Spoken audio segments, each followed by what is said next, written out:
descends de mon lit et me traîne dans la salle de bain. Le robinet est vide. Maugréant traînant les pas, je pars chercher de l'eau à l'arrière-cour et je finis par prendre une bonne douche. Je regarde dans la glace. Mon visage fatigué, malgré la toilette, ne me donne aucune envie de sortir. Mais mon programme de la journée est assez dense. Je m'habille donc. Une touche de maquillage et le tour est joué. Je ramasse mon sac à main et je me dirige vers le garage. Ainsi commence ma première journée de ce week-end. Je sors de ma rue. J'allume la radio. Je parcours furtivement toutes les chaînes. Aucune ne m'intéresse. Je mets un CD que je finis par éteindre. Je n'ai aucune envie d'entendre du bruit. Mon programme établi la veille repose sagement sur le siège à côté. Ma destination de ce matin est Calavi. Je prends donc le chemin du marché d'Antopa. Il est 11 heures. La circulation est déjà dense à la hauteur du marché.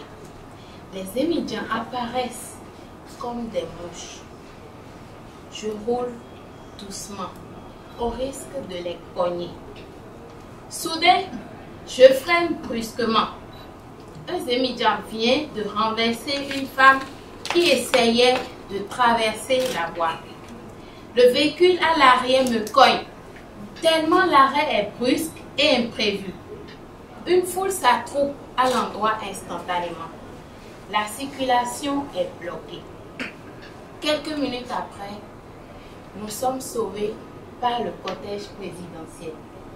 Le motard sifflant de loin les oblige à se disperser, nous permettant ainsi de continuer. À peine le calme revenu, j'entends mon téléphone sonner. Je le mets sur haut-parleur. À l'autre bout du fil se trouve la personne qui m'attend à Calavi. C'est la sœur à un ami qui m'a sollicité pour lui louer un appartement. L'ami doit rentrer ce soir et je suis censée aller l'accueillir à l'aéroport et le déposer à son lieu de résidence. C'est donc un service que je vais rendre.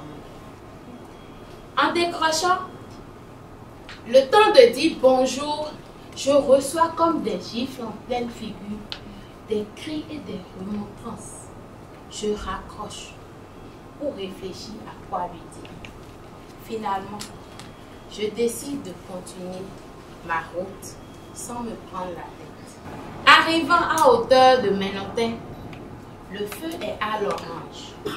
Je suis tentée de continuer, mais je m'arrête.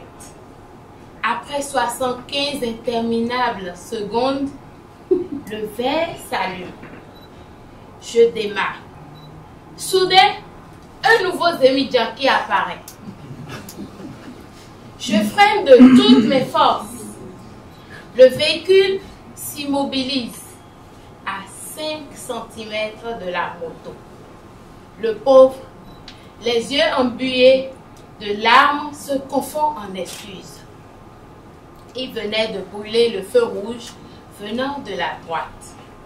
Le véhicule à l'arrière me cogne. Les deux voitures suivantes suivent le mouvement. Moralité de l'incident, ne jamais filer en démarrant d'un feu vert dans l'autoroute. 20 minutes après, j'étais devant le campus à Calavi. Je finis par localiser la dame. À ma grande surprise, c'est une fille d'une vingtaine d'années. Je la salue, puis lui présente quand même mes excuses. Elle me répond avec une mine renfrognée que je fais semblant d'ignorer. Ensemble, nous partons visiter les lieux. Je paye la réservation. Au moment de partir, elle me réclame ses frais de déplacement. Elle aurait emprunté de l'argent pour venir au rendez-vous. J'ai eu envie de lui faire la morale, mais ne voulant pas parler, je lui remets un billet de 1000 francs CFA, puis je lui dis au revoir.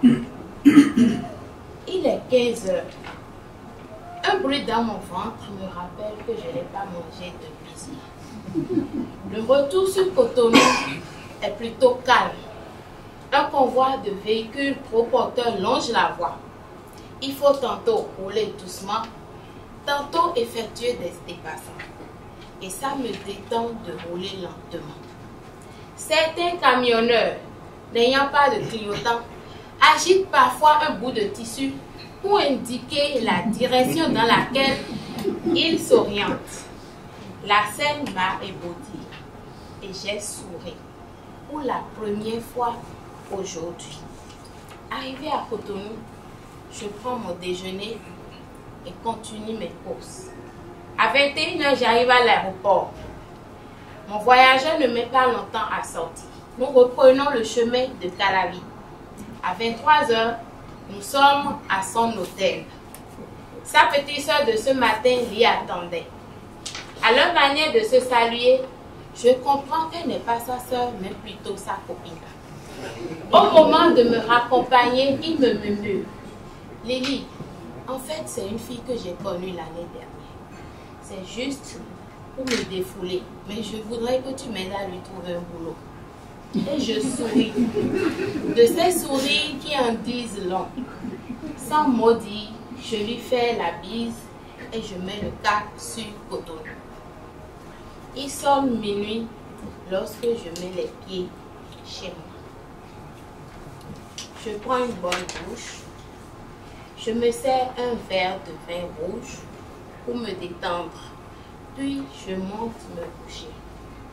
En éteignant les lumières, je me répète: quelle journée insolite, oh mon Dieu! Je me suis mise à me rappeler les scènes de la journée, mais je n'ai pas pu finir, car Morphée est là, qui m'a pris dans ses bras. Chère Lisiane, l'objectif du projet 2 du niveau 1 était de prononcer un discours sur un sujet de votre choix, de recevoir des commentaires et de les appliquer lors d'un prochain discours que vous reviendrez nous présenter. Vous avez choisi de nous narrer une journée pleine de rebondissements que vous avez eu la chance de vivre. Et je pense bien avoir retenu le conseil: ne jamais filer en démarrant d'un feu vert à Cotonou.